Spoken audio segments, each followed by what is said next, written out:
You get Tay, what's up, guys? What is going on? Welcome back. Hope y'all are doing well. Newport County versus Manchester United. Rather, rather simple game, rather comfortable game, I should say, for Manchester United. I I didn't expect that first goal, that early goal, to be so simple, just because. I mean, there have been a lot of games like that and a lot of opportunities where those games, those goals, those opportunities, they don't go in. Those opportunities don't tend to go in for Manchester United. So you see Bruno shooting the ball and it went in like nothing so early on. I'm like, what's going on? Because you could argue and say like, oh, that's not an easy shot because I think he was outside the box, right, outside the 16-yard box. But I mean, this is Manchester United. This is Bruno Fernandes. These are high quality players, and those kind of balls tend to go in. There was really no pressure on him, so why wouldn't he be able to hit the target at the very least, right? And in this case, he actually scored. They don't tend to score these goals, especially Manchester United. Having trouble scoring, having trouble winning games. So I was pleasantly surprised. And at that point, I thought this might be a blowout. It might be a one-sided match. And then the second goal from Mino, which was again quality. Didn't even have to look. Knew exactly where he was going to shoot the ball. And that's what I mean. He was doing what attackers should be doing, what Hoyland should be doing, what Nunez should be doing. What all these other teams that are struggling should be doing. And yeah, he made it look so easy. And at that point, I said, oh, for sure, this is going to be like a 3-4-0 game, and they're going to have complete control of that. And nope, they actually didn't. The first goal from Newport County came, and that was a hell of a screamer. That was some shot. Even though, yeah, it was helped out by Martinez, a slight deflection, but still, man, like in a team that I've never heard of, third division in Wales, that's a treat. That's no small feat. That's a big deal for a team like that to score a goal. And you could tell that meant a lot to them. The confidence that it gave them, because they got their second goal. Maybe Anthony could have gotten to the ball. He was a little bit late catching up to his marker, but still, it was a really good goal by supposedly their goal scorer, Evans. So at that point, I said, "Oh man, I don't know what's gonna happen. Looks like they're gonna catch up, and they might just lose this match." And honestly, if they lost this match, it's true. Ten Hag was gonna be out. He was gonna be gone. They would have given him his bus pass or his train pass or his plane ticket right from Wales back to Amsterdam. So he needed to win this game. This was so important for him to win. This was no joke. This was like dead ass. This needed to be a win, a for sure win. And thankfully they got the win. Like I said, rather comfortable. I don't think anyone had a horrible game. Although, like always, I do expect players like Garnacho to have an amazing game against a third division team, and he didn't have this like phenomenal game. Sometimes he was tripping again over the ball.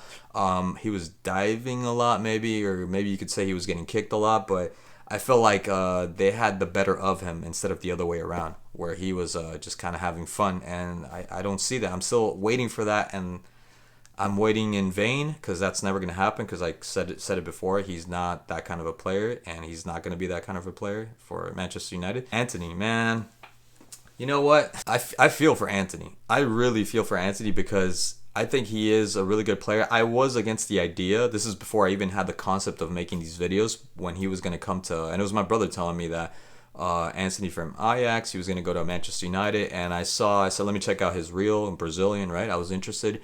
And that little spin move, man, I was like, what is this? It's 2020. Well, I don't know if it was 2022, 2021. And that's what we're getting. Like I remember Cristiano Ronaldo 2002, 2003 season. And, the stuff that he was doing was like, you've never seen that before. It was unprecedented. It was like, what is this? Who is this guy? And I saw Anthony. I was like, what the heck? Really? That spin move? But it worked. He was using it, and, it worked. So I feel bad, and I feel the problem kind of started. I think it was the Sheriff game, the Europa League that they were playing, and he did a little spin move. They won, I think, 3-0 because it was a home game, and he got criticized by everybody. I remember the big players, the old names were coming out, Scholes, what's his name, the Nevilles, and they were saying how nonsensical it was, how ridiculous it was to do something like that, even though they played with somebody that used to do the same thing and had no end product. I mean, to me, that has an end product. It's called distraction, people.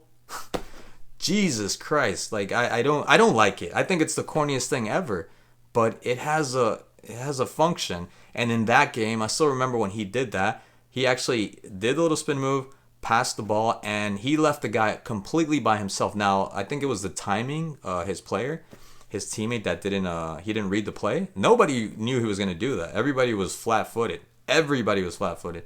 And had the player read the play, knew exactly what he was going to do, he would have been by himself. He would have been by himself. I think it was in a half space, and he would have centered the ball.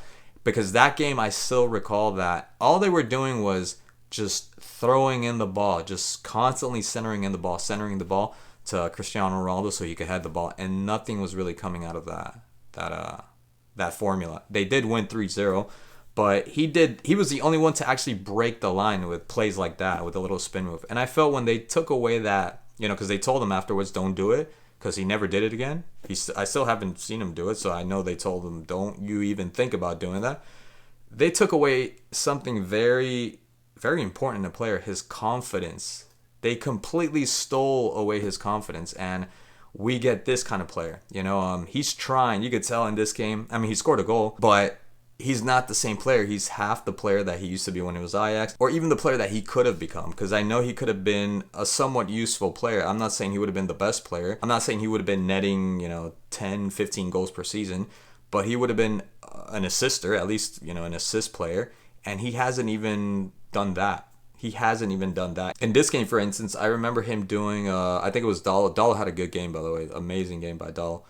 He had a center from Dalo, and because he's left-footed and not right-footed, he tried to accommodate himself for his left foot, and he knows this, by then the angle was just going to close. He had two guys closing down on him, and the ball went, over the crossbar.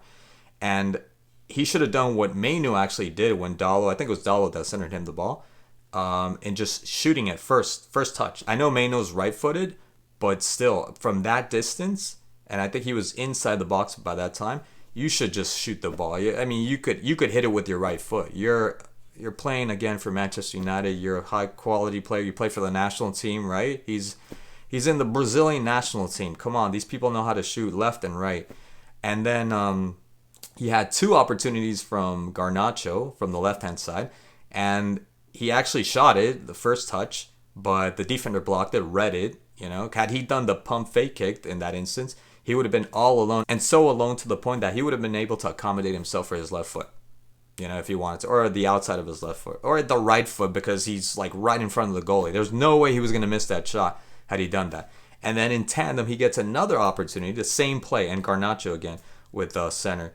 And this time he does a pump fake kick, but he loses the ball because he can't control it with his right foot. So this guy has gone just completely to waste. He's unsalvageable. He's going to leave the club. And I feel for him because I think that there's a really good player there. There's a special player there, and he could have done a little bit more.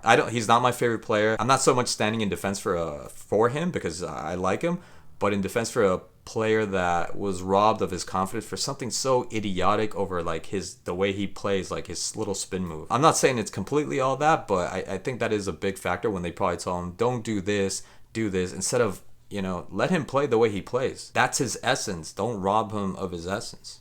But anyway, so really good victory, really important victory especially for Ten Hag and for the whole team collectively, because they can't afford to be losing against a third division team from Wales.